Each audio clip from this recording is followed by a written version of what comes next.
우리에게 주시는 하나님의 말씀은 신약성경 야고보서 3장 13절에서 18절까지의 말씀입니다.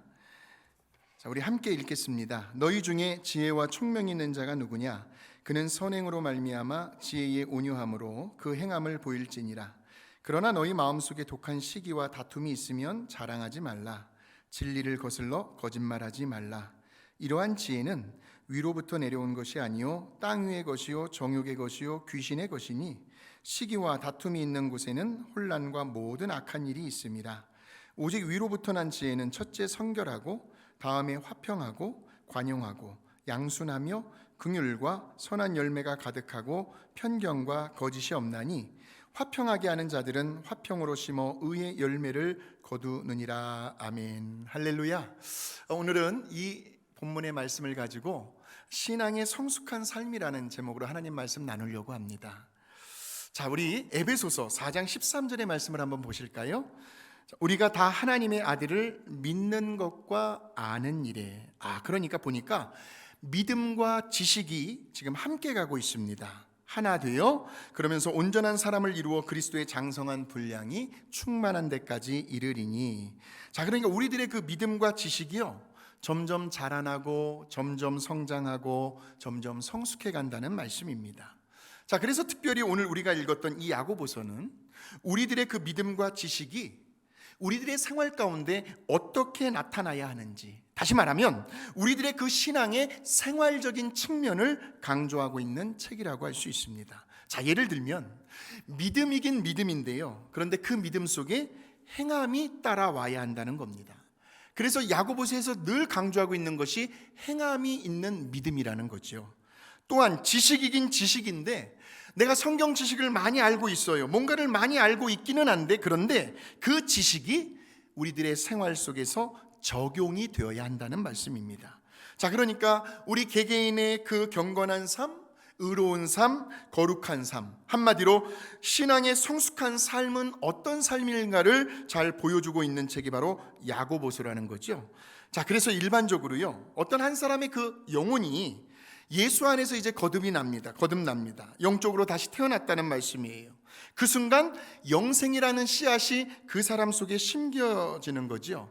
그래서 내가 60세에 70세에 인생의 어느 한순간 예수 그리스도를 영접하고 거듭나는 순간 그 사람은 영적으로 이제 한 살이 시작되는 겁니다. 그래서 이제 하나님의 자녀가 되었어요. 그래서 이제 지역교회에 등록을 해야 되잖아요. 한 가족이 되어야 되잖아요. 그리고 나서 이제 신앙생활을 시작할 때에 우리 하나님께서 그 한 영혼에게 바라고 기대하는 것이 있습니다. 마치 부모가 자식을 낳아 기르면서 올 한 해에도 내 자녀에게 대한 기대감을 갖는 것처럼 우리 하나님도 저와 여러분에게 어떤 기대감을 갖고 계신다는 거죠. 그것이 그 사람의 믿음이 시간이 지날수록 점점 성장해 가는 거예요. 그 사람의 어떤 인격, 그리고 인품, 성품이 점점 성숙해 가는 그러한 모습을 우리 하나님도 보고 싶어 하신다는 거죠. 어제보다는 오늘이요, 오늘보다는 내일, 또 작년보다는 금년 한 해. 그러니까 세월이 흐르면 흐를수록, 그러니까 떡국을 먹고 한 살이 더 많아지면 많아질수록 우리들의 그 신앙의 세월과 연륜이 깊어지면 깊어질수록 자꾸 누구를 생각나게 만드는, 우리 예수님을 생각나게 만드는 사람, 우리 예수님의 그 성품, 우리 예수님의 그 삶, 우리 예수님의 그 발자취를 따라가며 닮아가는 사람이요, 또한 목회자와 성도들에게 어떤 신앙의 본이 되는, 믿음의 귀감이 가는, 정말 내 인생의 롤모델이 될 만큼 그 사람을 존경하고 본받고 싶을 정도로 저와 여러분이 그렇게 날마다 변화되어 가기를 원하신다는 거예요. 그래서 오늘 이 본문의 말씀을 포함해서 야고보서 전체를 읽어보시면 이러한 신앙의 성숙한 삶을 살기 위해서 특별히 강조되어지고 있는 몇몇의 단어들이 나오는데, 자, 첫 번째로 한번 따라해 보실까요? 믿음, 행함, 지혜, 기도. 이 네 가지 단어가 아주 핵심적으로 나오고 있습니다. 그러니까 신앙의 성숙한 삶을 살기 위해서는 무엇보다도 믿음이 있어야 하고요. 이 믿음은요, 모든 것을 초월해내는 능력입니다. 내 건강의 상태, 내 주변의 생활 여건과 환경, 이 모든 것들을 뛰어넘어설 수 있는 능력이 바로 믿음이거든요. 세상을 이길 만한 믿음은 이것밖에 없다고 그랬으니까 믿음이 있어야 하고, 그리고 그 믿음에 대한 행함이 실질적으로 나타나야 하고요. 또한 사람이 지혜로워야 하는데, 무엇보다도 지혜로워야 하는데, 그런데 그 지혜는 반드시 그의 성실한 기도 생활을 통해서 하늘로부터 내려오는 지혜를 말하고 있는 거예요. 그래서 오늘 우리가 읽었던 이 본문의 말씀에서는 특별히 이 네 가지 중에 믿음, 행함, 지혜, 기도, 이 네 가지 중에 특별히 세 번째 지혜를 강조하고 있습니다. 지혜요. 자, 그래서 이 야고보 사도는 그 지혜를 두 가지의 유형으로 구분을 해놓고 있더라고요. 지혜는 두 종류가 있대요. 자, 하나는 15절을 한번 보실까요? 15절 시작. 이러한 지혜는 위로부터 내려온 것이 아니요 땅의 것이요 정욕의 것이요 귀신. 이야, 지혜이긴 지혜인데 그 지혜가 누구의 것이냐면 땅의 것이고 정욕의 것이고 귀신의 것이래요. 지혜도 그런 지혜가 있대요. 자, 그렇다면 그 지혜가 도대체 어떤 것들인가를 이제 궁금하잖아요. 한번 보실까요? 13절에서 14절의 말씀입니다. 시작. 너희 중에 지혜와 총명이 있는 자가 누구냐? 그는 선행으로 말미암아 지혜의 온유함으로 그 행함을 보일지니라. 그러나 너희 마음속에 독한 시기와 다툼이 있으면 자랑하지 말라. 진리를 거슬러 거짓말하지 말라는 거예요. 자, 위에 있는 13절은요, 보여지는 모습이에요. 겉으로 보여지는 모습이에요. 자, 그런데 반면에 14절, 밑에 있는 14절은 보이지 않는 내면의 모습을 보여주고 있어요. 그러니까 무슨 말이냐면, 보통 이제 우리들이 어떤 사회나 공동체 안에서요, 이제 서로 인간관계를 맺어 가다 보면 왜 이런 말을 자주 사용하실 때가 있을 겁니다. 에이, 사람은 한 번 봐선 몰라. 겪어봐야 알아. 그렇죠? 동의하십니까? 사람은 한 번 봐선 몰라요. 겪어봐야 알아요. 그렇게 사람을 이제 겪다 보시면 정말 어느 때는요, 말로 어떻게 표현할 수 없는 대단히 지혜로운 사람을 만날 때가 있습니다. 본받고 싶은 사람이요. 언제나 말보다 행동이 앞서가고요. 누구를 대하든지 참 친절해요. 상냥하게 사람들을 높여줄 줄 알고 자존감을 세워줄 줄 아는 그러한 사람들을 만날 때가 있어요. 반면에 또 이제 사회생활을 하다 보면 이제 간혹 어떤 사람들을 만나게 되냐면 겉으로 이렇게 보여지는 그 행함의 이면 속에요, 어떤 그 의도와 동기가 순수하지 못한 사람을 만날 때가 있습니까? 없습니까? 있죠. 기분이 별로 안 좋아요. 그러니까 뭔가 베풀어 주는 것 같으면서도요, 언제나 그 끝을 보면 항상 자기의 유익을 먼저 챙기고 있더라고요. 그래서 그런 사람들은 참 꾀가 많아요. 꾀돌이라고, 꾀순이라고 해요. 절대로 자기를 희생하려고 하지 않고 헌신하려고 하지 않아요. 그러니까 과정은 좋은 것 같은데 언제나 그 뒤끝이 편하지 않을 때가 있더라는 거죠. 그래서 그 사람을 대하고 나면 왠지 어딘가 모르게 마음이 불편해집니다. 깨림직해요. 후회가 많이 남을 때가 있어요. 나 다시는 저런 사람 안 만나야지. 약간 뭔가 속은 듯한 느낌이 들기도 하고 내가 손해보았다고 하는 그런 기분이 들 때가 있어요. 세상 사람들의 특징입니다. 그렇다면 왜 그럴까? 그 이유를 분석해 보았더니 바로 13절, 14절에 그 답을 찾아볼 수가 있습니다. 잘 들어보세요. 자, 13절 위에 거요. 너희 중에 지혜와 총명이 있는 자가 누구냐? 그는 선행으로 말미암아 지혜의 온유함으로 그 행함을 보일지니라. 여기까지는 좋아요. 선을 베풀고 있으니까요. 자, 그런데 문제는 14절에 있습니다. 그러나 너희 마음속에 독한 시기와 다툼이 있으면 자랑하지 말라. 그러니까 마음의 동기가 순수하지 못한 거죠. 예. 그러면 뭐 하지 말라고요? 자랑하지 말래요. 그 선함을. 선한 것은 진리예요. 근데 그 진리를 거슬러 거짓말하게 될까봐 자랑하지 말라는 거예요. 왜요? 그 보이지 않는 내면의 동기가 순수하지 못하니까. 예, 그 말이에요 지금. 그러므로 이러한 저러한 지혜로운 행동은 누구의 것이기 때문에요? 아까 우리가 15절 읽었죠? 다시 한번 읽어보시겠습니다. 15절 시작. 이러한 지혜는 위로부터 내려온 것이 아니요 땅의 것이요 정욕의 것이요 귀신의 것이니 라는 거예요. 자, 그래서 세상이 주는 저러한 지혜의 결과가 뭔가를 보았더니 그 열매들이 나오고 있습니다. 어떤 열매가 맺혀지는가 보았더니 16절을 한번 보십시오. 시작. 시기와 다툼이 있는 곳에는 혼란과 모든 악한 일이 있음이라 하는 거예요. 시기, 다툼, 혼란, 악한 일. 예. 그래서 저러한 지혜는 우리가 어떻게 해야 할까요? 분별하라는 거예요. 피하라는 거예요. 조심하라는 거예요. 하나만 예를 들어보겠습니다. 누군가를 시기한다. 살다 보면 저도 그렇고 여러분도 그렇고 다 시기할 수 있잖아요.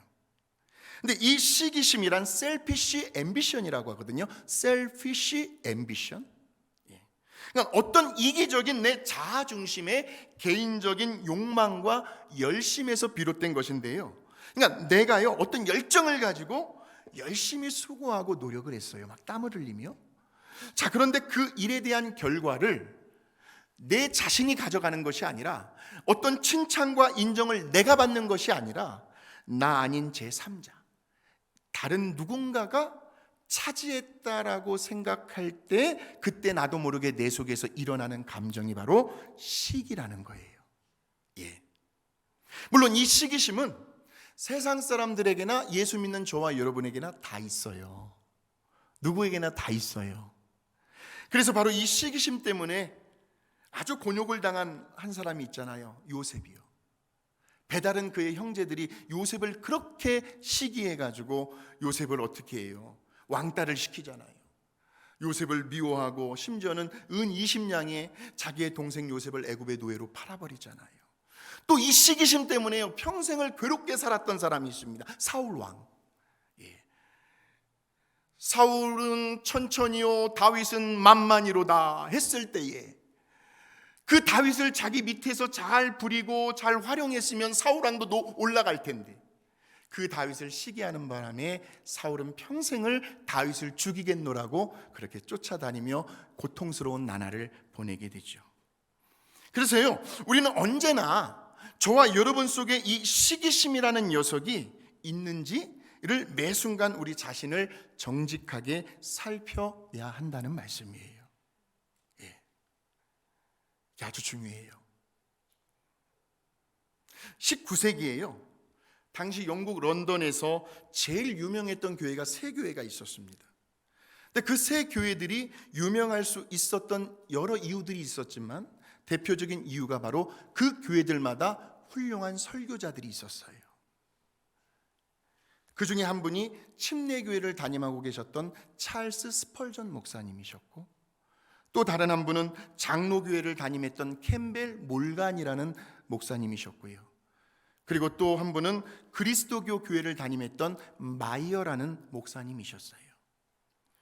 오늘날까지 이 세 분의 목사님은 제 설교 그 서재에도 이 목사님들의 설교집이라든지 책들이 꽂아 있는데 많은 목회자들, 설교자들 사이에서 본받고 싶어하는 기독교 교회사에 지대한 영향을 끼치셨던 세 분의 목사님이셨습니다. 자, 그런데 이 세 교회들 중에 두 교회는 매주마다 교인들이 막 찾아오는 거예요. 자꾸 늘어나고 성장을 해가고 있었는데 그런데 반면에 이 마이어 목사님이 섬기고 계시는 그 교회는 자꾸 정체가 되는 거예요.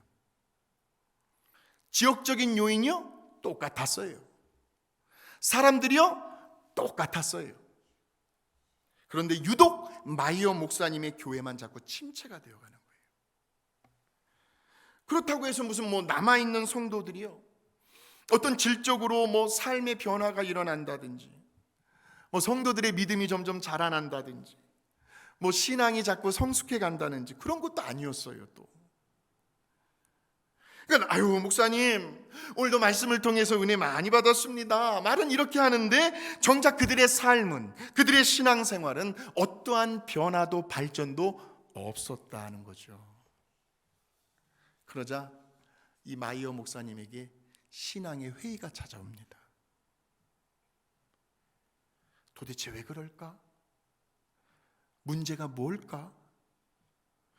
대체 내가 저 스펄전 목사님하고 저 몰간 목사님보다 부족한 점, 못한 점이 뭐가 있는가?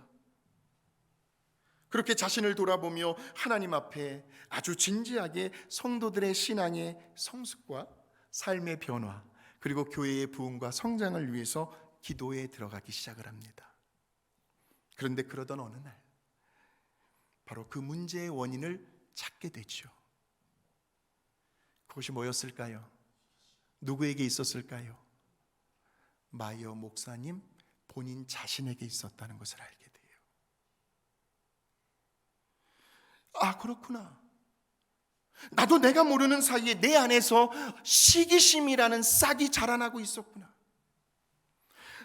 내가 이렇게 설교를 잘하는데, 이마만큼 내 설교에 은혜 받고 있는데 하는 그 유명세와 그 명성, 이거를 저 스펄전 목사와 저 몰간 목사가 다 빼앗아가고 있다라고 생각을 한 거예요.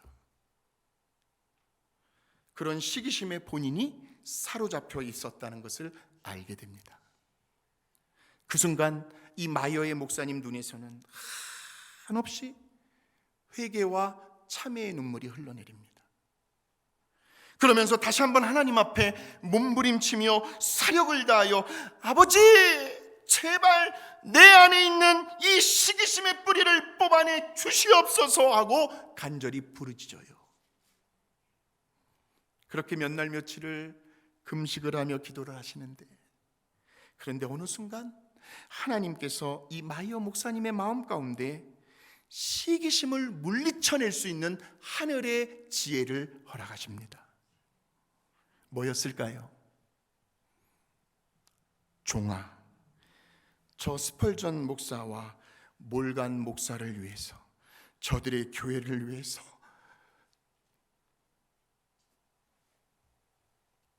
더 많이 축복해 주라는 감동이었어요.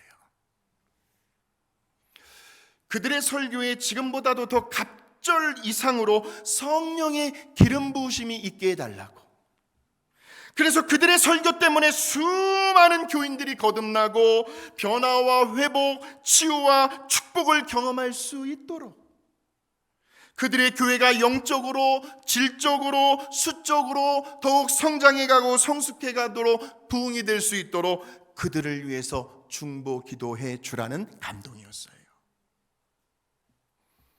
그러자 이 마이어 목사님은 순종을 합니다.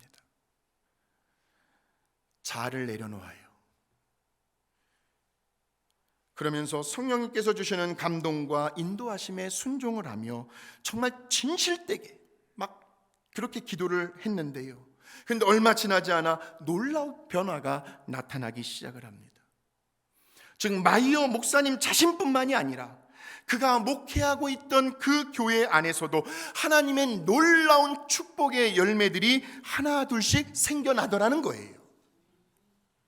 무엇보다도 이 마이어 목사님의 마음이 그렇게 홀가분하고 기쁘고 평안하며 자유로울 수가 없었습니다. 그렇구나. 제가요 지난 한 주간요 이 말씀을 준비하면서 하나님 앞에 우리 교회를 위해서 기도하면서 너무나 중요한 부흥의 비결을 깨달은 거예요. 우리 교회가요, 우리 빅토리엘리 감사하님 교회가요, 여기까지도 하나님의 은혜 가운데 부흥하고 성장하고 왔지만 올 한 해 하나님의 놀라운 부어주시는 그 부흥의 축복을 경험하기 위해서는 그렇구나, 우리 안에 시기심의 뿌리가 사라져야 된다, 이거였어요.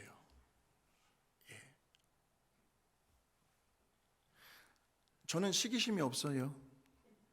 이 지역에 다른 어떤 목사님에 대해서 제가 시기심을 갖고 있지 없어요.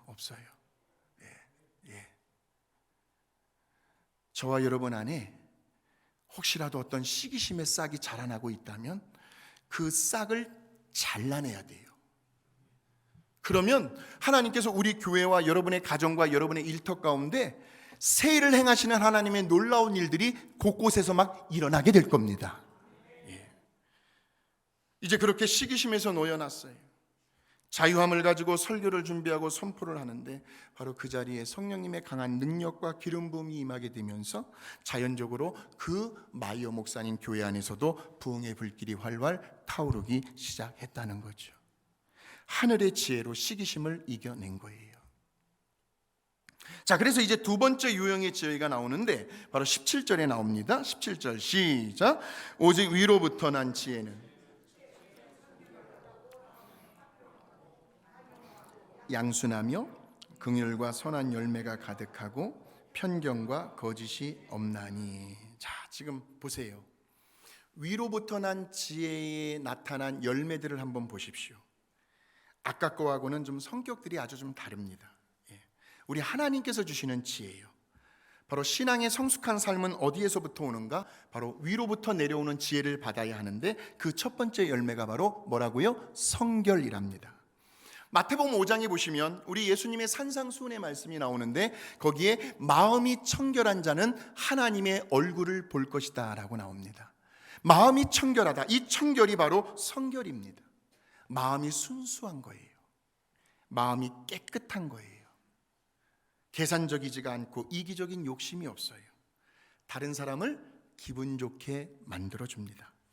자, 그래서 이러한 하늘의 지혜를 가진 사람은 어디를 가든지 누구를 만나든지 항상 그곳에 어떤 열매가 맺혀지게 되냐면 그 다음에 한번 보세요. 오직 위로부터 난 지혜는 첫째 성결이고 그 다음에 뭐라고요? 화평입니다. 화평의 열매를 반드시 맺게 되어 있습니다. 예를 들면 우리 부모님들이요, 자식들에게 좋은 의도를 가지고 선한 동기를 가지고 권면할 수 있잖아요. 다 큰 자식이라 할지라도 충고할 수 있잖아요. 다 자식 잘 되기를 위해서니까요. 근데 그 결과를 보니까 오히려 결과가 더 안 좋아졌어요. 오히려 그 관계가 더 서먹서먹해지고 더 껄끄러워졌어요. 감정이 서로 상해버렸어요. 오히려 더 불화가 일어난 거예요. 이럴 때 우리는 이렇게 판단하셔야 합니다. 처음 시도는 좋았어요. 자식 잘 되려고 선한 의도는 좋았어요. 그런데 대화를 자꾸 이렇게 해 나가는 과정 속에서 이 녀석 봐라, 이 자식 봐라, 아버지의 권위에 도전해? 아버지의 체면 자존심을 건드려? 하면서 아버지가 자아를 자꾸 드러내는 거는 거예요. 그 과정 속에서 그러니까 위에서부터 내리는 지혜가 아니고 하나님께서 주시는 지혜가 아니고 아까 첫 번째 유형의 그 지혜가 그 아버지를 사로잡는, 그 대화의 과정 속에서 막 사로잡는 거예요. 그러다 보니까 그 결과가 처음보다도 더 못한 결과를 가져오더라는 거죠. 그래서 우리는 항상 우리 스스로를 겸허하게 살펴보아야 한다는 말씀이에요. 처음 대화는 좋았지만 그 과정까지도요, 하늘의 지혜를 받아야 된다는 거예요. 왜냐하면 우리 하나님께서 주시는 지혜의 결과, 열매는 뭐라고요? 화평하고거든요. 언제나 화평이에요. 평화예요. 자, 그 다음에 또 무슨 열매가 나옵니까? 오직 위로부터 난 지혜는 첫째 성결하고 다음에 화평하고 그 다음에 뭐라고요? 관용. 이 관용이라는 것은 어떤 사람이 잘못을 했어요? 그 사람의 잘못이나 죄를 정당화시키지 않으면서도 잘못한 건 잘못한 거예요. 올바르게 지적할 수 있어야 돼요. 그러나 죄는 미워하되 사람은 미워하지 말라는 거예요. 우리 예수님이 그러셨어요. 죄는 미워하셨지만 그 죄를 범한 사람까지 미워하신 것이 아니라 그 사람을 긍휼히 여겨주셨어요. 불쌍히 여겨주셨어요. 이것이 관용이에요. 그러니까 사람을 용납해주고 불쌍히 여겨주고 품어줄 수 있는 덕이 바로 관용의 덕이고, 그러니까 한마디로 사랑으로 사람을 녹여버리는 거예요. 칭찬으로 그 사람을 녹여버리는 거예요. 아이들이 잘못하잖아요. 책망하고 지적하는 것이 아니라 앞으로 잘 될 것을 바라보면서 오히려 칭찬해줘 보세요. 칭찬하는 방향으로 갑니다. 사람은 누구나 마찬가지입니다. 사랑으로 칭찬으로 녹여버리는 거. 하나님께서 저와 여러분을 그렇게 대해 주셨습니다. 그래서 그 사람에게 이제 용서를 구할 수 있는 기회를 주고요, 이제 그 사람이 회개하고 돌아설 때까지 어떤 선입견을 가지고 그 사람을 바라보는 것이 아니라 그를 묵묵히 기다려 줄 수 있는 사람, 바로 이런 사람이 위로부터 하늘의 지혜를 가지고 살아가는 성숙한 그리스도인이라는 거죠. 자, 그 다음에 또 무슨 열매가 나와요? 관용 다음에 양순이라는 열매가 나옵니다. 이 양순은 지금 다른 사람이 무슨 생각을 하고 있는지, 어떤 말을 하고 있는지를 잘 귀담아 들어주는 거예요. 자기 할 말만 하고 그냥 딱 귀를 닫아버리는 것이 아니고 그의 의견을 존중해 줄 아는 성품을 가진 사람을 양순하다라고 하는 거예요. 자, 그래서 야고보서 1장 19절에 보면 이런 말씀이 있습니다. 시작. 내 사랑하는 형제들아, 너희가 알지니 말하기는 더디하며 성내기도 더디하라. 잘 들어주고 그 사람이 올바른 길을 향해 갈 수 있도록 그를 따뜻하게 격려해주며 세워줄 수 있는 사람이 바로 양순한 사람이다 하는 거죠. 자, 그 다음에 또 어떤 열매가 나올까요? 자, 우리 17절과 18절을 같이 한번 읽어보겠습니다. 시작. 오직 위로부터 난 지혜는 첫째 성결하고, 다음에 화평하고 관용하고 양순하며 긍휼과 선한 열매가 가득하고 편견과 거짓이 없나니 화평하게 하는 자들은 화평으로 심어 의의 열매를 거두느니라. 바로 이런 열매를 맺는 사람 옆에 있으면 괜히 기분이 좋아져요. 예. 한번 옆 사람 한번 축복하십시다. 당신이 그런 사람입니다. 당신이 그런 사람입니다. 예. 그 사람 옆에만 있으면요, 왠지 모르게 막 위로가 돼요. 막 힘이 생겨나고요, 격려가 되고 막 용기를 얻게 됩니다. 남들에게는 찾아볼 수 없는 뭔가 특별한 것이 그 사람에게는 나타납니다.